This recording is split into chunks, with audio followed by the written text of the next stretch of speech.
Hey guys welcome back to my channel সোমার শর্টসে তোমাদের অনেক অনেক স্বাগত।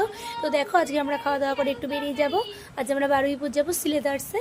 তো চলো তার জন্য আমি রেডি হয়ে নিচ্ছিলাম।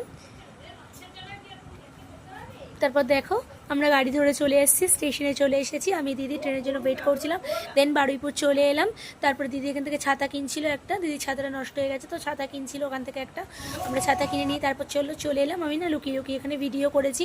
আমি কেন জানি না এখনও অনেক জায়গাতে ভিডিও করতে অ্যালাউ করে না, সত্যিই বুঝতে পারি না কেন। তো যাই হোক দেখো আমরা সিলেদার্স থেকে জুতো কিনে নিয়ে চলে এসেছি। হেঁটে আমরা এখান থেকে একটু মলে গিয়েছিলাম, সেখানেও আমার ভিডিও করা অ্যালাউ করেনি। আমি জানি না কেন এখন অনেক অনেক জায়গায় এই ধরনের রিচুয়ালগুলো আছে, এই ধরনের নিয়মগুলো আমি সত্যিই বুঝি না। তারপর চলো স্টেশনে চলে এলাম, একটু খিদে পেয়ে গেছিলো। তারপর আমরা মশলা মুড়ি খেয়ে নিলাম। তো আমি মশলা মুড়ি খেতে থেকে তোমরা লাইক কমেন্ট সাবস্ক্রাইব করে দিও। টাটা, দেখা হবে নেক্সট করে।